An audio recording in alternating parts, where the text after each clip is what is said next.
We're jumping right into it, the Nasdaq 100 specifically, because I believe this is the major moving factor when it comes to this market. August 2022, that's this high. And so as we zoom back in here, you're going to get a very good picture of where we're moving and kind of what's happening here. Now, a lot of people are anticipating this is a bounce or a bottom. Now, I'm not going to say that the bottom is in or that we have to continue dumping. I do favor the downside, and I'll explain exactly why. But over the past 4-5 trading days, going back to last Wednesday, as you can see here, we broke that level of 14.4, came to the 200 moving average on the daily, and you're pinning in between these, right? And you're kind of bear flagging back into this level. Today was the one day that we kind of closed outside this level, but you can see in the after hours, we're trying to push back down. So this is what we need to talk about. But also too, going into today, we have a lot of question marks and things that we need to be discussed. When we're looking at the market specifically with what's happening, we need to be taking into account what's coming into the market tomorrow.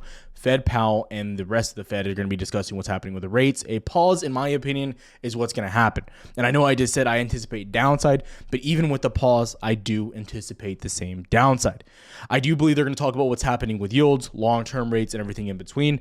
And those things, like I've mentioned in the past, most likely will help the Fed in their journey of tightening inflation, tightening the market as a whole, and bringing ultimately inflation down. Not tightening inflation, but you know what I meant by that. So that's what we're going to be looking at. But when we look at today, we had AMD earnings, and then tomorrow we have the Fed rate decision. And then, of course, after that, we have, in my opinion, the big downfall of the market, potentially Apple's earnings. Number one, when we look at AMD today, their projected move was about 7.5%. You go back to the chart and we look at AMD, what's happening there, you're getting that downside out of basically their earnings. The call will be coming out soon, but they're not too happy with what's happening here. If you break down below lows in 93, things are going to get ugly. But ultimately, one thing I want you to notice, you broke the 200 daily moving average like we talked about. You came almost back into that level, and now you're getting rejected after earnings. Remember this pattern, because you're going to want to pay attention here in a second. Now we go back over here and we look at Apple, which does report on Thursday. And I think everyone needs to be paying attention to this. And I also will be posting a few ideas and specific option contracts I believe we should be watching. So again, we come into earnings, the expected move is 3.5% up or down.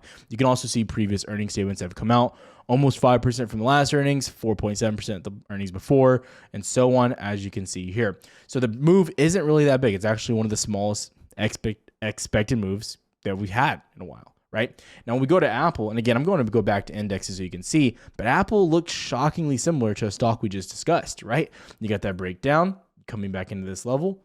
Now, I'm not going to say you have to get rejected, but I am looking for said rejection. Okay, I want to be very clear about that with what I'm looking for here. But there's one thing that I believe that could change this, right? And before we discuss that, I ask you to do two things. Consider liking and subscribing. As you can see here, every single day we make content for you. Not going to lie, I'd really appreciate it. Again, Monday through Friday. And we're also live here on the channel 10:30 a.m. Central every single day. I want to mention the Discord link is down below if you are interested. We will be locking up the Discord after this weekend. So Sunday evening, there will be no spots available. We're also going to be locking how many spots we have available after this as well. We're just in a really good place with Discord, and we kind of like how many people we have there. So that's what we're going to be doing there. So if you are interested, there will be there. But also this will be locked until Black Friday. So we'll have a sale, of course, during that time like we always do. So let's get back to it. So when we look at what's happening here, this is very important. Now, what I do want to discuss is tomorrow, right? The Fed, very big. You have manufacturing data, you have job openings, very big. But the biggest thing coming in is going to be the end of the day, 2 p.m. Eastern. Your Fed rate decision. And this is ultimately going to be the biggest decider here. Now, again, I said that I anticipate that you're going to have, in my opinion, a pause. You see, everyone associates a pause with getting a bullish market, or there be kind of a pivot, right? We've heard that word, pivot, pivot, pivot when it comes to the stock market. Now, I don't think a pause means a pivot. A pivot would be that you're moving and then you pivot down, right? That's a pivot. You're changing directions. You're not changing directions with the pause. You're leaving the open door really there to more rate hikes. Now, they're going to discuss what's happening here. But what's not going to be good, in my opinion, is the traction that inflation has kind of taken over the past 2 months. We've seen, in my opinion, somewhat stalling. And when it comes down to rents and what's happening with home prices, I think that is going to be a driving force as well. I'd be pretty surprised if they did mention what's happening with home inflation and what's happening with rent prices, because it's all directed right back to the Fed. So as long as rates stay this high, rent prices should be high because no one's going to want to buy a house, which you have to be pushed back into rental properties. And again, that's just driving the force because demand is going to be very high and supply is only going to get tighter and tighter and tighter. That's just how this works. I don't know how else to explain it. It's very, very simple. No one can buy a house, so you have to go rent. The end. That's what's happening. And if you are noticing, if you go to your local real estate, whatever, for me in Houston, it's HAR, Houston Association of Realtors, there are more homes kind of showing up on the market now. And you're seeing a lot of them sit on the market. And I haven't been a very big bear on real estate, but I do believe we're still getting a lot of buyers coming into the market in comparison to like 2016 through 2018. Now, 2020 through 2021, those levels were at all-time highs, essentially, right? Those numbers have dropped and we're definitely slowing, but we're not really where we were at a recession type level. If you go back to 2008 to 2009, those levels were very low. It was like no one was buying. And so when I say no one's buying a house right now, I should slow my roll a little bit. And I should correct myself and say, compared to 2021 and early 2022, that's what you should be looking at there. And that's why I believe right now with the Fed issue, there's a lot at risk. It's also important to remember the new Speaker of the House. I'm going to tell you right now, that guy is nothing but problems for the market. I am not a Republican, not a Democrat. I really don't care. But at the end of the day, when you're looking at the health of the market and what's happening, nothing is going to get passed. That's why there's a problem. I'm not against the guy or anything like that. So please don't start attacking me. But when we look at the facts, those are things you have to take into consideration. If nothing's getting passed, no stimulus on either way, when it comes back down to the role of a government shutdown, which I believe will be the topic very soon, I'm telling you, it doesn't look. I think it's really important that I do cover like just the overall viewpoint of some of the fundamental things, and hopefully I can break them down easily to you guys. So I want to make sure you understand that. Now, again, when you're looking at the S&P 500 and the Nasdaq, I'm going to tell you right now, until at minimum after the Fed meeting, I'm not super interested in trading. I really would like to wait till after Apple earnings so we're in the clear. I'm going to tell you that right now. That's the safest area to trade. But right now, I think there's a high possibility you just stay operating in this little bit of a range between the 200 SMA and that 14.4 level. Even here in the after hours, you're kind of sitting there, you're trying to mount it, but we need more data. We need more time to get a definite answer there. This is where things get really interesting. I've had this here since yesterday. I think I posted this as well this weekend from Sunday. This is your February 1st FOMC high. Okay. This is when we kind of topped out in early February and then dropped down to the banking crisis. Now, what happened here? We dropped down to our 410 level. We bounced up, right? And now we're hitting back to that 418.2 level. And we're rejecting. That's ultimately what we want to see. This circle was like a little bit over. So I anticipated a touch here. Guess what? We got a touch a little bit later. So we're about like 6-8 hours off, right? So we hit that level and that's where we're at. Now, again, there's no confirmation of downside just yet. That's why I think tomorrow is so key and so important. So if the Fed meeting goes absolutely terrible and starts pushing us down, I do believe that's going to be confirmation to getting that downside push past 410. So I'm looking at the Fed meeting, and then of course the day after we're going to have those Apple earnings, which if we get downside after the Fed meeting, I think basically Apple is just going to be sprinkles on top of the sundae for the downside opportunity. So right now you're asking, well, Tyler, what if the Fed meeting goes well and then Apple goes bad? That's the catch-22 part. That's the concerning part. The last time Apple reported bad, it was bad for the entire market for a few days. So again, even if the Fed meeting goes well, your next level you're watching is right here at 424, 423, the 200 daily SMA there as well. So there's a lot of what ifs and there's a lot of resistance here. So these are all things you need to be considering and definitely paying close attention to over the next 48 hours. Now, VIX, you got some retracement here, right? Okay, we're going to come back to this here in a second as well. Actually, the 200 SMA there also. Again, VIX, where you start to really get bearish, in my opinion, at bare minimum is above 20, but you want to get to 24. When you get to 24, that's when fireworks typically go off. DXY. We talked about what was happening with Japanese policy, the monetary policy, right? Now, again, you saw that dip, right? So actually, let's go a little bit zoomed in here, right? So last night, this is a better realization and visualization, right? So going into the video last night, we were sitting pretty nice here at the bottom and we started bouncing. And then more policy came out, more comments, and DXY got slapped. And this is right about when London opened up. So it makes sense that London traders were trading the downside on the dollar against the yen. That made logical sense based on their policy of anticipating a rise to 1% rates on their 10-year notes. Very important to realize that. You drop down right to our key level around 105.8. This has been the same level for weeks and days. And guess what happens? You bounce very hard. Now, again, you're going to notice something here, right? And Nasdaq, the market just closed for the next hour, so you're not gonna be able to see. But let's look at Qs real quick. Qs are going up. SPY is going up with what? Very interesting. With the DXY, right? Very interesting behavior. A lot of people are trying to discuss this right here as well. We have the bull flag playing out here really nice and clean on the dollar. You go over to something like Nasdaq or Qs in general. You look at something like the daily chart here. A lot of people are trying to say we have a bull flag here. It's potential. It might be playing out, but it's kind of getting extended. Those are the big question marks for myself and why I'm not a believer just yet. Now we go a little bit deeper and we look at yields. Again, the 2-year showing love. 30-year showing love on the day, ready to break out and push new highs. The 10-year looking dangerous, and also the 5-year, right? 10 and 5 looking dangerous, right? All pushing almost to local highs. So again, when we look at some of the fundamental things that have been the catalyst of understanding when downside is coming or continuation of the downside is coming, it all looks bad. The only thing that looks beneficial is right here, oil. And I post this on Twitter for you guys, right? And so what you're seeing is we're breaking through one of our supports and pushing down to our next major level down here, right? So these are things you need to be considering and watching for. So oil is breaking a major support, but chart prime is showing some levels here as well.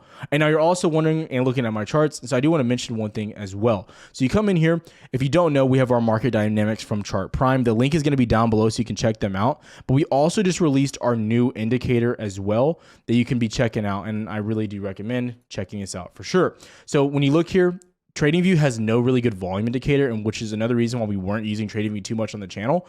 But luckily, we were able to customize our own script and get one going for everyone here as well. You can actually go and use our volume script and indicator. It's going to go back down and show you what's happening here. But really, you only need to be using it during market hours, so it can be very clean right there. And it's not going to show up on the after hours as well there, but you're also going to get all these key levels, and it's going to help you chart and find those levels as well. A lot of these are very close to our own levels as well, and it's all using an algorithm based on their strategy. And just to let you know, we will be having more custom scripts coming out, but I just want to let everyone know and be ready and take advantage where you're getting that 30% discount right now. The link is also down below, so make sure you check them out. So again, I want to go over a few equities before, because I think right now is the opportunity on equities, right? I think we need to be paying very, very close attention, okay, right? I love spotting opportunity. I love it. I absolutely love it, okay? So when we're looking here, let me just explain why we want to start targeting these and why we're getting excited. Now, I say something all the time, and we kind of try to push it home here on the channel. When it comes to our trading, the number one goal is retaining the portfolio, protecting our capital. Now, when we look at our capital here, we don't ever want to be shorting the lows and going long at highs. And that's one of the easiest things said, compared to being done, right? But one thing we're always looking for is confirmation. So when we look at this breakdown that we've had across the board, you're going to notice a going trend that we're breaking key levels, and now we're coming back into those, whether it be NVIDIA, whether it be Apple, whether it be Tesla, whatever it may be, okay? Now, again, we've discussed what's happening in China and all these other situations, right? Now, at the end of the day, when we make these trades, it's a bit of a risk, right? You're using deductive reasoning to put yourself in the best situation possible, right? So when I'm making a trade, I don't know if this thing's 100%. And if someone says it's 100%, they're lying to you, including me. If I say it's 100%, I'm lying to you. I have no way of knowing that.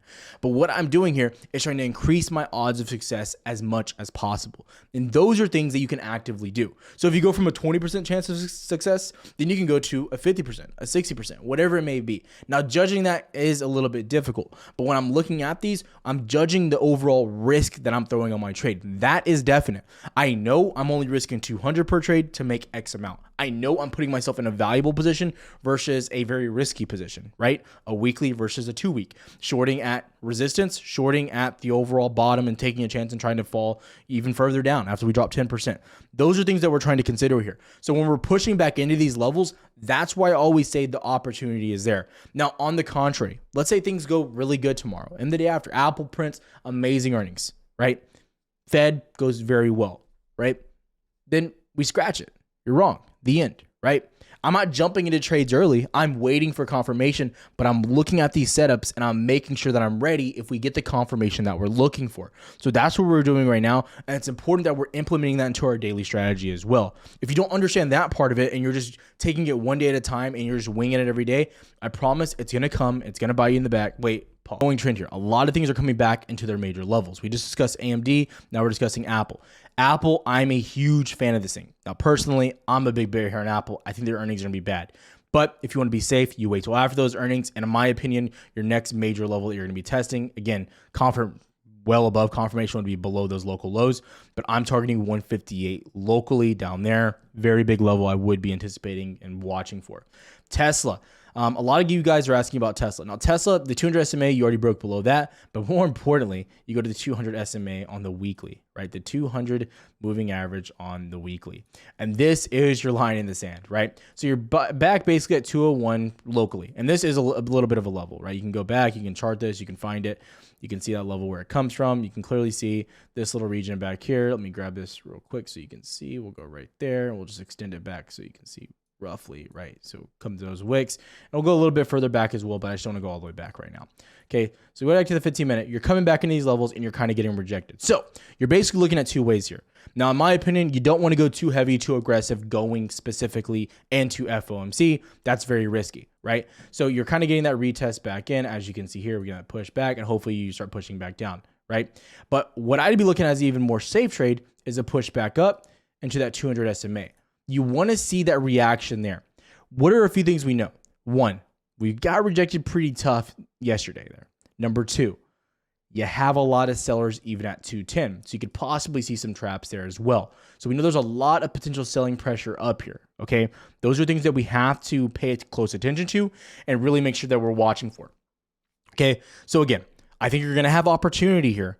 But again, the downside opportunity here as well. Like I said, when you started pushing down to 190, 192, it's very illiquid here. You go back and look how when you pushed up. When we pushed up from 177, to remember those highs over here, you went up in a straight line, meaning this is very illiquid.